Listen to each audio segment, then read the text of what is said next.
Merhaba arkadaşlar, kanalıma hoş geldiniz. Bugün şöyle iki tane bebe yünüm var. İki renkli harika bir model başlayacağım. Füme rengi ve pudra rengi. İplerim 100 gram 250 metre uzunluğu olan iplerden. İpime uygun kullanacağım şiş 3,5 numara. Modelimiz oldukça güzel ve kolay, gösterişli bir model. Umarım siz de beğenir, benimle yaparsınız. Dilerseniz yapım aşamalarına geçelim. İlmeklerimi çıkardım. Şöyle 2-3 diş haroşa lastiğimi hazırladım. Bu model için ilmek sayısı 4 ve 4'ün katları artı 1. Sonuna bir ilmek ekliyoruz. Yapacağımız örgüye göre ilmek sayısını bu şekilde ayarlıyoruz. Örgümün yani modelin birinci sıra ön yüzündeyim. Kenar ilmeğimi örmeden aldım. Kenar ilmeğinden sonra bütün ilmeklerimi düz örüyorum. Birinci sıra ön yüzünde ilmeklerimizin tamamını düz örerek devam edelim.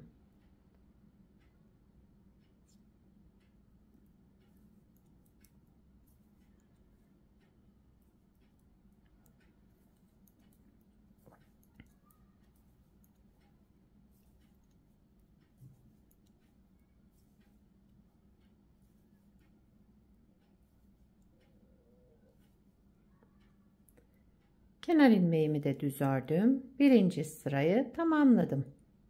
İkinci sıra arka yüzündeyim. Kenar ilmeğimi örmeden aldım. Bütün ilmeklerimi ters örüyorum.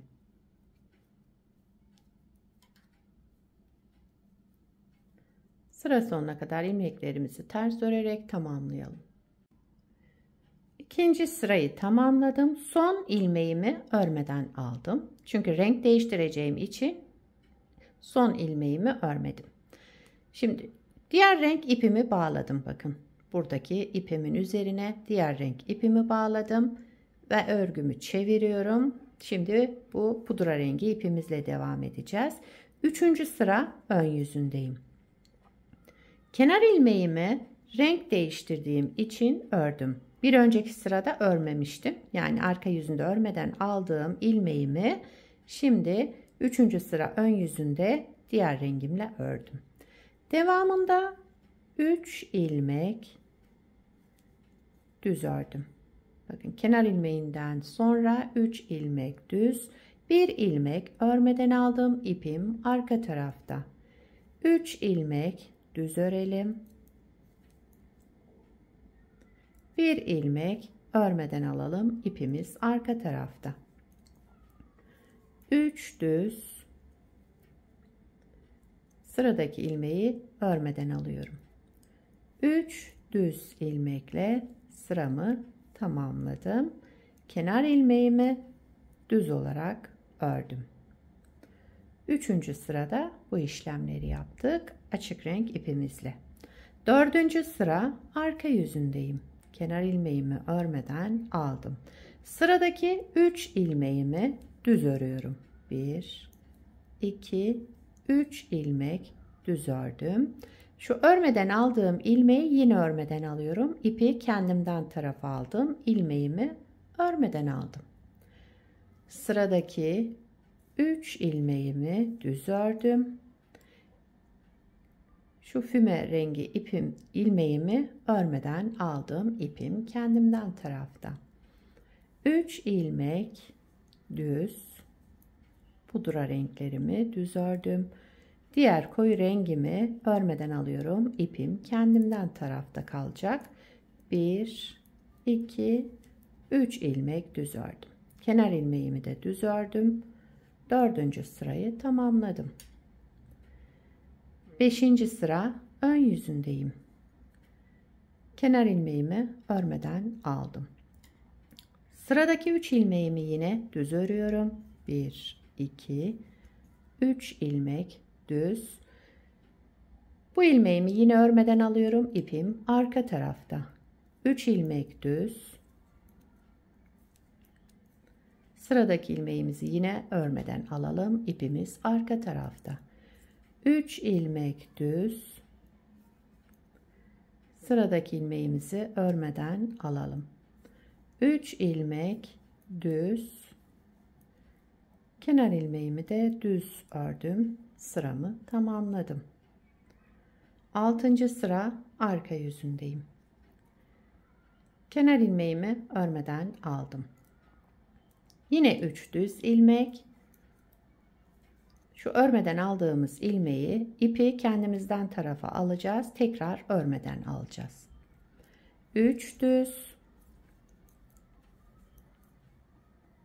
Sıradaki ilmeği örmeden alıyorum. 3 düz. Sıradaki ilmeği örmeden alıyorum. Önce ipi kendimden tarafa aldım. İlmeğimi örmeden aldım. Devamında 3 düz ilmek. Kenar ilmeğimi örmüyorum. Örmeden aldım. Çünkü renk değiştireceğim. Her ikisinde de örülürse kenar düzgün çıkmaz. Onun için renk değiştireceğim zaman kenar ilmeğimi örmeden alıyorum. 6 sırayı bu şekilde tamamladım. Şimdi 6 sırada modeli kaydırarak kuracağım. Koyu renk ipime geçtim tekrar. 7. sıra ön yüzündeyim. Koyu renk ipime geçtim. Kenar ilmeğimi renk değiştirdiğim için ördüm. Devamında bütün ilmeklerimi düz örüyorum. Bakın bütün ilmeklerimi. Şu örmeden aldığım ilmeği de yine düz ördüm. Bu şekilde devam ediyorum.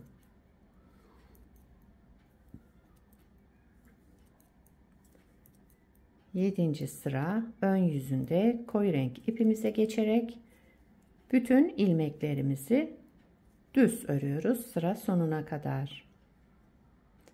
8. sıra arka yüzünde yine koyu renk ipimizle ters örerek devam ediyoruz. Kenar ilmeğimi örmeden aldım. Bütün ilmeklerimi ters örüyorum.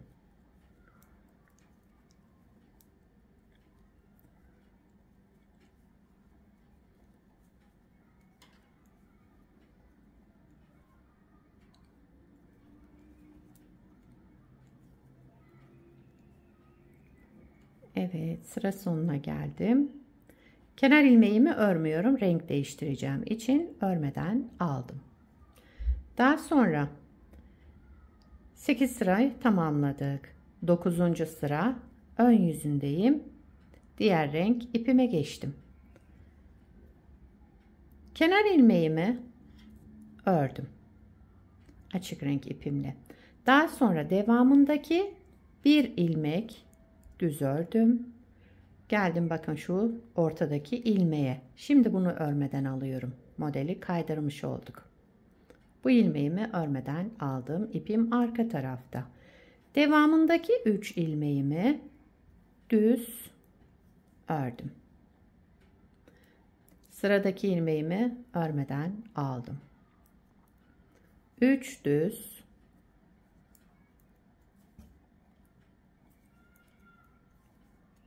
3 düz ilmek, 1 ilmek örmeden alalım. Şu ortadaki ilmeği yani örmeden alıyoruz. 3 düz ilmek ördüm. Sıradaki ilmeğimi örmeden aldım. Sıra sonunda bir düz ilmek, daha sonra kenar ilmeğimi ördüm. 9. sırayı tamamladım. Bakın modeli kaydırmış olduk bu sırada. 10. sıra arka yüzündeyim. Kenar ilmeğimi örmeden aldım. Kenar ilmeğinden sonra bir ilmek, burada açık rengim var yani, onu düz ördüm. İpi kendimden tarafa aldım. Bu koyu renk ilmeğimi yine örmeden aldım. 3 ilmek düz. İpi kendimden tarafa aldım. Bu ilmeğimi yine örmeden aldım. 3 ilmek düz. İpi kendimden tarafa aldım. Sıradaki ilmeğimi yine örmeden aldım. 3 ilmek düz. İlmeğimi örmeden aldım. Sıra sonunda bir düz, bir de kenar ilmeğimi düz olarak ördüm. 11. sıra ön yüzündeyim. Yine açık renk ipimizle devam ediyoruz. Kenar ilmeğimi örmeden aldım. Kenar ilmeğinden sonra bir ilmek düz. Bu ilmeğimi yine örmeden alıyorum. İpim arka tarafta. 3 ilmek düz. Yani şu açık renklerimizi öreceğiz. Şu koyu renk ilmeğimi yine örmeden alacağım sıra sonuna kadar. İpimiz arka tarafta kalacak bu ilmeği alırken.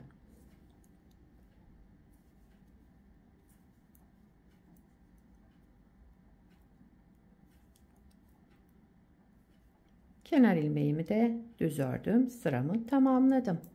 12. sıra arka yüzündeyim. Yine aynı işlemi yapıyorum. Kenar ilmeğimi örmeden aldım. Açık renk olan yani pudra rengi olan ilmeklerimi düz örüyorum. Bu koyu renk olan ilmeğimi yine örmeden alıyorum.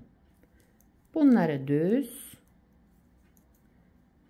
İpimi kendimden tarafa aldım. Diğer ilmeğimi yine örmeden aldım. 3 düz. Bu şekilde devam edelim. Örmeden aldığımız ilmeği yine örmeden alıyoruz. İpimiz kendimizden tarafta kalacak. Daha sonraki ilmeklerimi düz ördüm. Bir düz. Daha sonra kenar ilmeğimi örmeden aldım. Çünkü renk değiştireceğiz. Evet, modeli kaydırarak kurduk. Yani model hep bu 12 sıranın tekrarından oluşacak. Bir dahaki model kurulumunda şurada birinci sırada ne yaptıysak aynı şekilde başlayarak devam edeceğiz. Umarım anlaşılmıştır. Anlaşılmayan yer olduysa videoyu tekrar baştan izleyebilirsiniz. Model böyle devam edecek arkadaşlar. Bir parça da daha önce hazırladım. Şöyle biraz ilerlemiş halini görmeniz için. Bunda da hazır lastik uyguladım. Burada haroşa lastik. Hangisi hoşunuza giderse o şekilde yaparsınız. Şöyle göstereyim. Bence ikisine de güzel durdu. Yani siz bilirsiniz yine hangisi hoşunuza giderse o şekilde devam edersiniz. Evet, modelimizin ilerlemiş hali böyle arkadaşlar. Arka yüzü bakın gayet güzel. Şöyle temiz bir görüntüsü var. Yakadan başlama örgülerinizde de kullanabilirsiniz. Şöyle kabarcık kabarcık duran bir model. İnci taneleri gibi şöyle. Benim çok hoşuma gitti. Umarım siz de beğenir, benimle yaparsınız. Bu modeli yetişkin örgülerinde, çocuk örgülerinde, bebek örgülerinde hepsinde kullanabilirsiniz. Hatta benim yaptığım gibi 2 renk değil de daha fazla renkte kullanabilirsiniz. Bu sıraların her birini bir renkle yapabilirsiniz. Evinizde kalan artık ipleri de değerlendirmiş olursunuz. Yelek, hırka, süveter, atkı, bere hepsinde kullanılabilir. Yani tamamını bu modelle yapmasanız dahi alt kısmına koyabilirsiniz sadece bu modeli. Üstünü düz örgüyle devam edebilirsiniz. Yeleklerde de öyle yapabilirsiniz. Hırkayı o şekilde yapabilirsiniz. Berenin dediğim gibi alt kısmına koyarsınız. Üst tarafını düz devam edersiniz. Kesmelerde daha kolaylık sağlar o şekilde. Sizler de ne şekilde yapacaksınız? Nelerde kullanacaksınız bu modeli? Onları yorumlarda belirtirseniz sevinirim arkadaşlar. Beni buraya kadar izlediyseniz bir beğeni yapmayı, yorum yapmayı, beni desteklemeyi unutmayın. Şimdiden hepinize teşekkürler. Yapacak olanlara kolay gelsin. Bir sonraki videoda görüşmek üzere. Hoşça kalın.